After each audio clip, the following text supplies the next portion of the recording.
हमारा of road start होता है।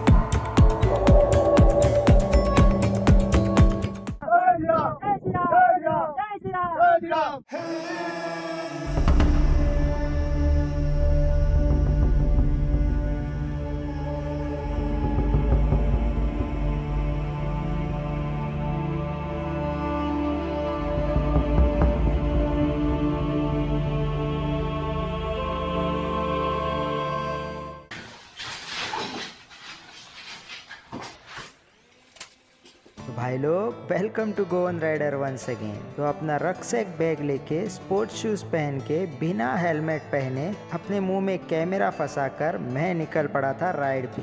क्योंकि आज राइड पे नहीं, मैं जा रहा था ट्रैकिंग के लिए। जी हाँ, गोवा के सबसे ऊंचे पर्वत सोसोगढ़ पे। तो भाई लोग, ये है लास्ट स्टॉप जहाँ तक बाइक आ सकती है। इसके आगे बाइक नहीं जाएगी। यहाँ से आगे हमें चल के जाना पड़ेगा। हमारे साथ है सागर भाई और श्याम भाई। तो चलो सागर भाई, चलते हैं। काफ़ी ज़्यादा वेट हो चुका है मेरे पीछे और यहाँ से अपना ट्रैक स्टार्ट होता है।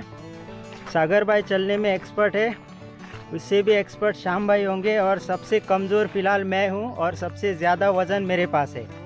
एनीवे, आज टेस्टिंग है बॉडी की, कर पाते हैं या नहीं देखेंगे।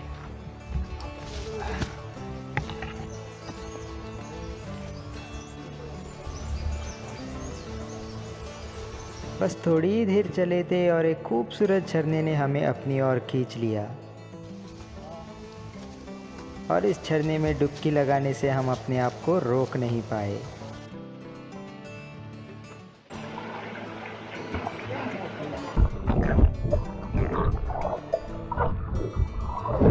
यहाँ का शीतल ठंडा पानी इतना अच्छा लग रहा था कि क्या ही बताऊं। इतना पानी ठंडा है इधर कि सोच भी नहीं सकता कि कितना पानी ठंडा है। अंदर से झटका लग रहा है, ऊपर ऊपर अच्छा लगता है और वो ठंडा पानी यहाँ से बह के आता है और झटका देता है। लेकिन हमारा इंतज़ार कर रहा था सोसोगढ़। तो अपने मन को जैसे तैसे काबू करके हम फिर से आगे निकल पड़े। आप देख सकते हैं, यहाँ पर पहले कोई खेती करता था जिसे वाइंगण बोलते हैं हमारी आम भाषा में। इसमें पानी भरा जाता था और यहाँ पे होती थी खेती। अभी हम नदी किनारे तो चल रहे हैं, लेकिन यहाँ पर कोई ट्रैक नहीं है ट्रैकिंग के लिए, ना ही मार्किंग है। और 3:30 बज चुके हैं। तो अब हमें ढूंढना पड़ेगा मैप के ज़रिए, और कोई रास्ता नहीं है और वहाँ से ट्रैकिंग करनी पड़ेगी इस जंगल के रास्ते से। तो सबसे आसान तरीका है पानी के रास्ते से आगे बढ़ो। थोड़ा सा टफ हो रहा है अभी हमारे लिए, क्योंकि 3:30 बज चुके हैं और 2 घंटे है हमारे पास। 2 घंटे में कहीं तो पहुँचना है। जंगल के रास्ते से जाना बहुत ही मुश्किल हो चुका है, क्योंकि बहुत सारी झाड़ियाँ सामने आ रही है और थोड़ा सा भी डिस्टेंस कवर नहीं हो रहा है।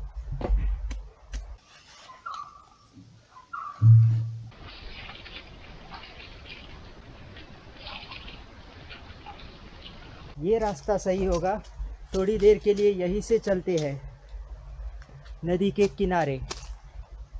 और 3:30 बज चुके हैं, तो यहाँ रुककर पानी के पास जो भी पार्सल कुछ लाया है वो खा लेंगे और उसके बाद में आगे बढ़ेंगे।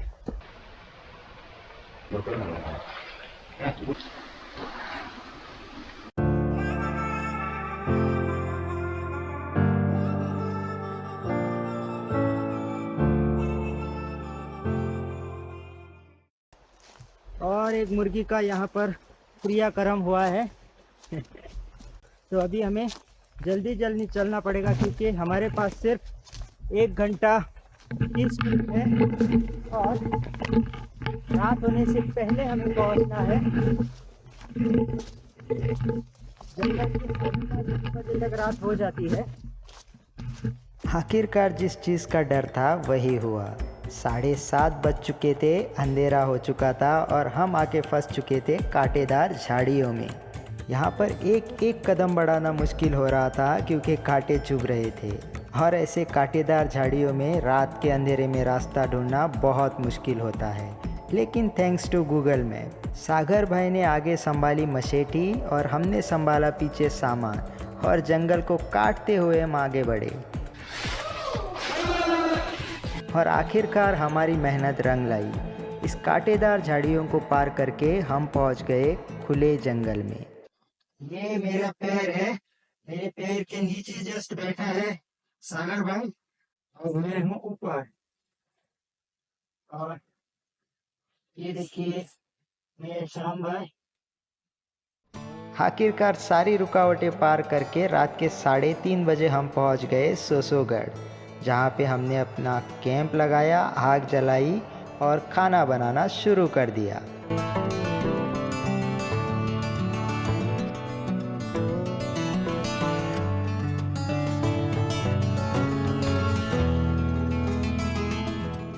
हमें बहुत लेट हुआ यहाँ पहुँचने में, जिसकी वजह से ये सब प्रॉब्लम हुआ और जल्दी सुबह हो जाएगी।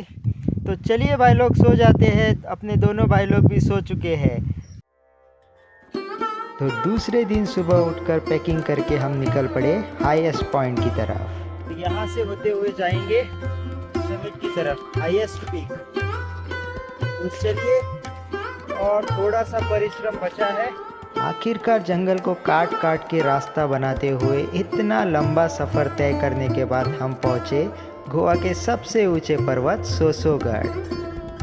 Hello guys, we are on top of the mountain सोसोगढ़।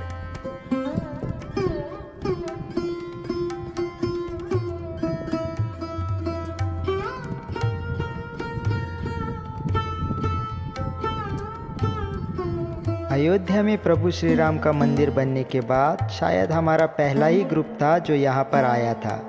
तो हमने लाया था हमारे साथ प्रभु श्री राम का झंडा। तो सागर भाई ने बड़े ही प्यार से और बड़ी ही खूबसूरती से इस प्यारे से झंडे को सबसे ऊंची चोटी पर लगा दिया।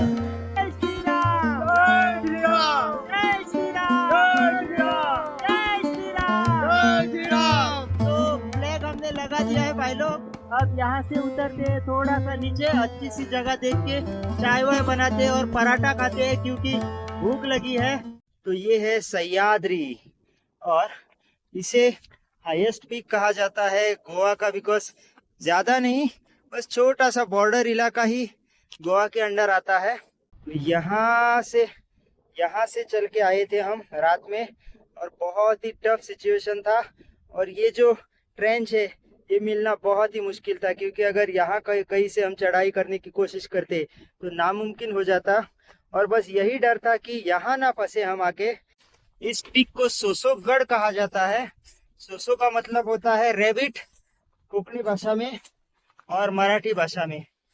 तो यहाँ पर रैबिट बहुत सारे हैं, हमें रैबिट का मल भी दिखा है बहुत जगह। इसका मतलब ये नहीं कि हम रैबिट को पकड़ के पका के खाएंगे, इंफॉर्मेशन के लिए बता रहा हूँ। बना रहे हैं पराठा, ये कल की रोटी थी। सागर भाई बोल रहे हैं रोटी खा लेता हूँ कल की, क्योंकि अब खाने की थोड़ी सी दिक्कत है तो संभाल के हमें यूज करना पड़ेगा। तो भाई लोग, जाते वक्त हमारे पास खाना कम था और दूरी ज़्यादा। जो कुछ भी था हमने मिल बांट के खा लिया और हम बढ़ गए आगे अपने सफ़र की तरफ। इस जगह को अलविदा करके आगे बढ़ते हैं, क्योंकि बहुत दूर जाना है अभी यहाँ से और हमारे पास ज़्यादा कुछ खाना भी नहीं है। ऊपर से हम आए हैं और भी यहाँ से गुजर रहे हैं और यहाँ से हमें अंदर घुसना पड़ेगा, क्योंकि यहाँ पर जाने के लिए प्रॉपर कोई रास्ता है ही नहीं।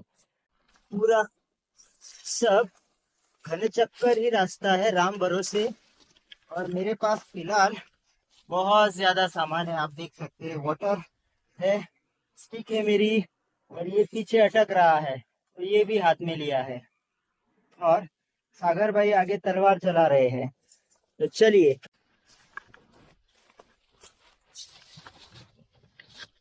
समझ नहीं आ रहा है कैमरा कैसे पकड़ूं, ये सामान कैसे पकड़ूं, और यहाँ सपोर्ट भी लेना पड़ता है। ये देखो गाइस, कहाँ पहुंच गए। भालू या शेर कोई तो रहता होगा, और काफी बड़ी गुफा है, देख सकते हैं मेरे पीछे। तो जंगल घूमने निकलते हैं तो ऐसी अजीब अजीब चीजें दिखाई देती है, तो हम बहुत ही लकी है। तो ये देखो गाइस, ये छोटी सी झलक है, अभी तो उतार शुरू भी नहीं हुई है। तो भाई लोग अभी अभी जो उतर के आए हैं वो थोड़ा सा ही था। यहाँ पर हमारा इंतज़ार उससे भी बड़ा, घसरगुंडी बोलते हैं हम हमारी लैंग्वेज में, तो पूरी तरह से फिसलन और क्लाइंबिंग, जैसे सीढ़ी चढ़ना वैसे चढ़ना पड़ता है। तो रात में यहीं से चढ़कर हम आए थे। तो अभी चढ़ना आसान है, सीढ़ी उतरना मुश्किल है, क्योंकि पीठ पर बहुत सारा वजन है। सागर भाई नीचे उतर चुके हैं, स्टिक भी लंबी नहीं कर सकता।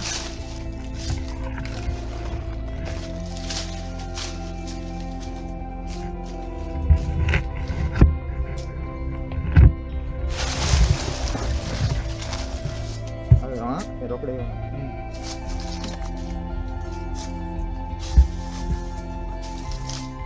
अगर आप गोवा से गोवा के सबसे ऊंचे पर्वत सोसोगढ़ आना चाहते हैं तो एक बार ज़रूर सोचना।